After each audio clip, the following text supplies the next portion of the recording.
পক্ষদল sir A F. Rahman হল, ঢাকা বিশ্ববিদ্যালয়ের বিতার্কিকরা হলেন মোহাম্মদ সৈয়দুর রহমান, রায়হান উদ্দিন ও তাদের দলনেতা মবিন মজুমদার। আমি এবার আহ্বান করছি পক্ষদল স্যার এ.এফ. রহমান হল, ঢাকা বিশ্ববিদ্যালয়ের দ্বিতীয় বক্তা রায়হান উদ্দিনকে।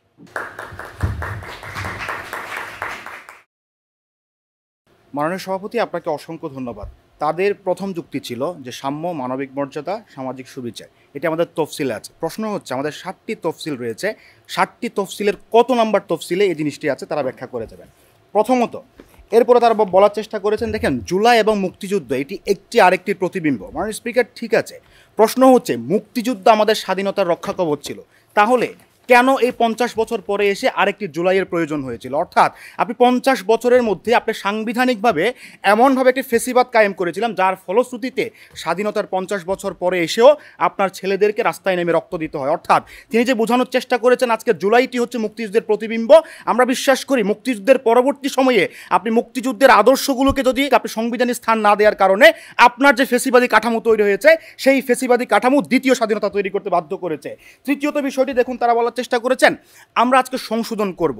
প্রথম প্রশ্ন, সংশোধনটা কিভাবে করবেন? আপনার বর্তমান সংবিধান আপনাকে সংশোধন করার সুযোগটি দেয় কিনা? কিভাবে আপনাকে সংশোধন করার সুযোগটি দেয় না? প্রথমত 7 ক অনুচ্ছেদে রয়েছে আপনি যদি সংবিধান সংশোধন করার চেষ্টা করেন তাহলে সরাসরি আপনি রাষ্ট্রদ্রোহী, অর্থাৎ আপনাকে রাষ্ট্রদ্রোহের মামলায় সর্বোচ্চ শাস্তি ফাঁসি দেওয়া হবে। দ্বিতীয়ত, ঠিক আছে আপনি তারপরও চেষ্টা করলেন সংবিধান সংশোধন করবেন, 7 খতে আমরা দেখে আসি, দেখেন 7 খতে স্পষ্ট করে বলা আছে প্রস্তাবনা 142 নম্বর অনুচ্ছেদ, প্রথম ভাগের সকল অনুচ্ছেদ, দ্বিতীয় ভাগের সকল অনুচ্ছেদ, তৃতীয় ভাগের সকল অনুচ্ছেদ, একাদশ ভাগের 150 অনুচ্ছেদ এবং সংবিধানের অন্য অন্য মৌলিক অধিকার সংক্রান্ত যে বিধানবলী রয়েছে একটাও আপনি পরিবর্তন করতে পারবেন না। অর্থাৎ এ প্রত্যেকটা ভাগে কি কি রয়েছে? প্রথম ভাগে কি রয়েছে?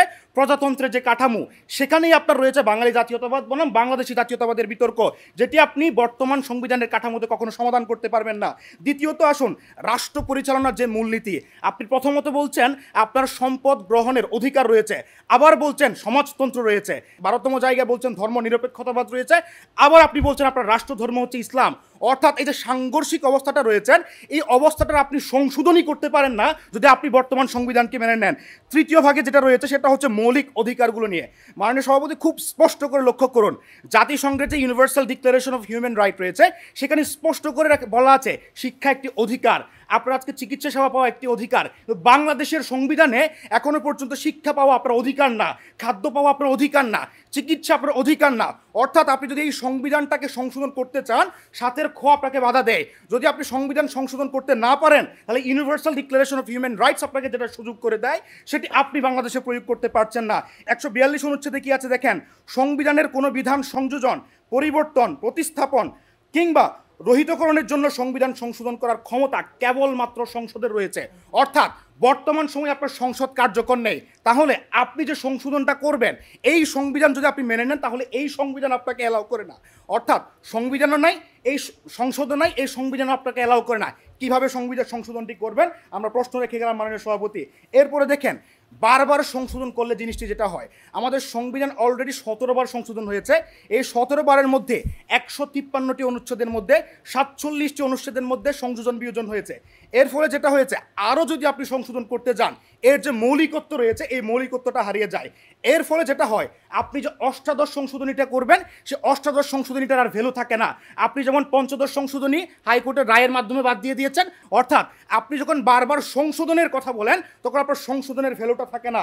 এরপরে দেখেন আপনি যখন বারবার সংশোধনের কথা বলেন তখন সংশোধনটা একটা দলীয় এজেন্ডায় পরিণত হয়।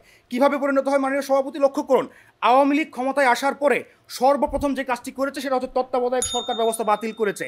যে তত্ত্বাবধায়ক সরকার ব্যবস্থার জন্য আওয়ামী লীগ আন্দোলন করেছিল ক্ষমতায় আসার পরে প্রথমে সে সেটা বাতিল করেছে। অর্থাৎ আপনি যখন সংশোধনের প্রক্রিয়ার মধ্যে থাকেন আমরা বিশ্বাস করি রাজনৈতিক দলগুলো এই সুযোগটা নেওয়ার চেষ্টা করবে। প্রথম কথা খুবই স্পষ্ট করে বলছি, এই সংবিধান আপনি যদি পরিবর্তন করতে চান, সংশোধন করতে চান, আপনি রাষ্ট্রদ্রোহী। এক। দ্বিতীয়ত 7 খ আপনাকে এই সংবিধান সংশোধনের কোনো ধরনের সুযোগই রাখে না। তৃতীয়ত এই সংবিধানটা যদি আপনি অষ্টাদশ সংশোধন নিয়ে আসেনও তারপর এই জিনিসটা একটা দলীয় জিনিস হবে এবং একই সাথে এর ভ্যালুটা থাকে না।